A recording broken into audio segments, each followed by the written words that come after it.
Salut, on se retrouve pour la seconde partie du tutoriel où on refait l'interface de Spotify tout en auto-layout.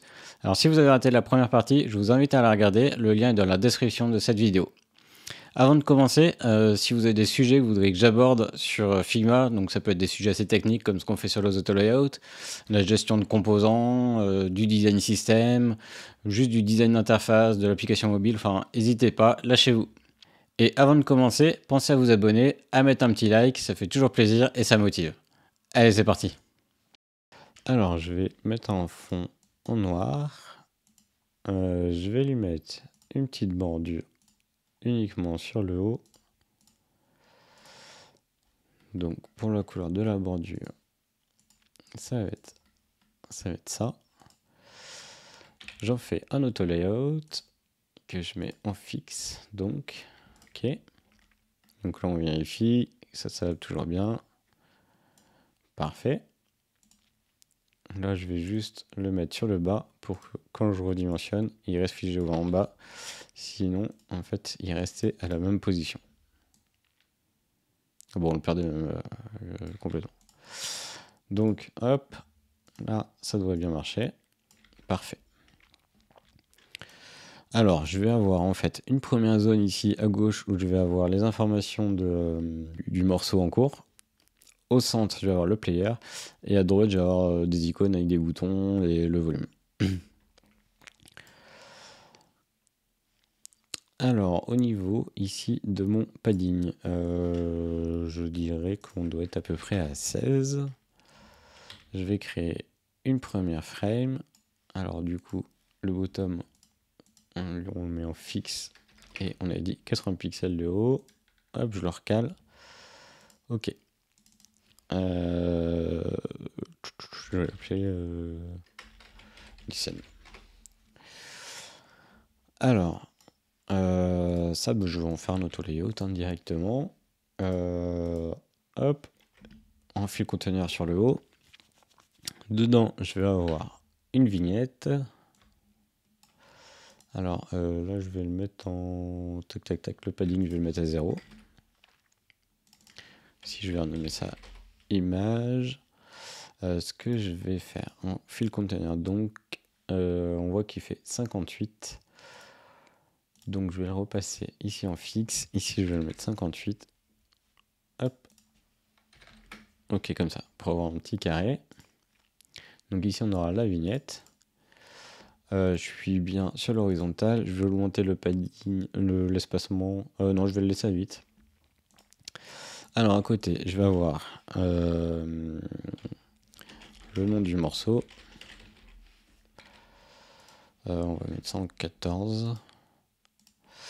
Je mets ça dans un auto layout avec toujours un padding à 0. Et là, avec une orientation verticale, je vais mettre info. Je le duplique. Là, je vais avoir le nom de l'artiste. Alors, le nom du morceau, je vais le monter à 16. Et ici, le nom de l'artiste, je vais le mettre en gris. Ok. Ensuite, donc info. Ah oui, le info, en fait, je voudrais qu'il soit dans le listen. Hop, mais de l'autre côté. Ok, super. Donc le listen, ici, je le centre de cette façon pour que ce soit centré verticalement par rapport à mon image. Ensuite, du coup, on disait qu'on allait avoir le player au centre. Alors, je vais faire une frame ici. Donc, il va faire 690 à peu près. Ok. Alors là, je mets juste un fond blanc pour qu'on le voit. Après, je voudrais qu'elle soit centrée. Donc, avant de m'occuper ici du player, je vais juste le renommer player container. Sur le bottom, je vais refaire une autre frame. Ok. Où ici, du coup, on aura du coup les informations avec le volume, etc. On va l'appeler volume container. Ok. Donc, le volume, lui, le but, c'est qu'il soit aligné ici. Donc, il s'affiche tout à droite. Ça enfin pas forcément aligné, mais en tout cas qu'il soit vraiment à droite. Et donc ça, on a dit centré. Donc la façon très simple de faire ça, comme on l'a utilisé avant, tout en haut, c'est le space between. Donc là, je le passe en space between. Et donc, comme je disais, en fait, l'espacement est calculé automatiquement. Il prend l'espace disponible qui est entre tous les éléments. Et donc là, on a bien ici mon bloc du volume qui va être aligné à droite et ça qui va être centré. Et si on dimensionne un petit peu ma fenêtre, on voit que du coup, la partie de mon player, il restera toujours centré. Donc ça, c'est nickel. Maintenant, on va pouvoir s'en occuper. Alors, j'enlève le fond. Je vais en faire un auto layout avec à l'intérieur une première frame en fill container. Donc que je passe dans player container. Ok.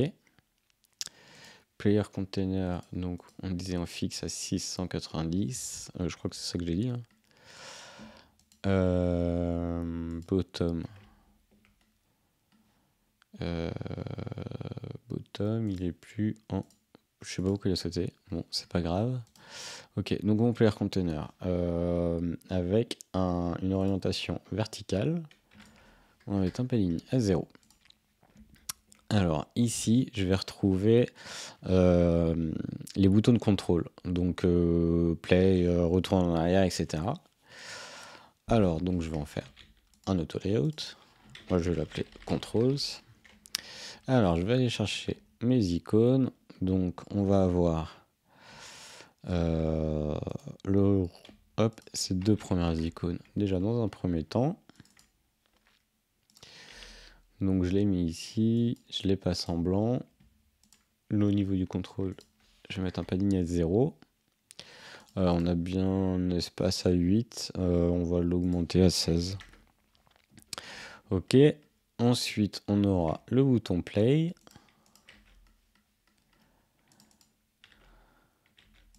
Hop, que je le mette au bon endroit.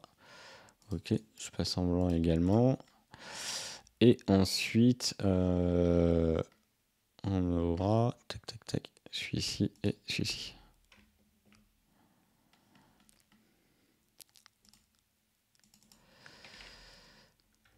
Hop, dans contrôle donc. Ok, alors je vais juste ici inverser l'ordre de mes icônes. Tac tac tac, ok, on est pas mal. Sur l'icône play, on va avoir un petit style un petit peu différent. On voit ici qu'on a un rond blanc. Donc, je vais créer une nouvelle frame. On va l'appeler play container. Je vais l'augmenter ici, je pense à 24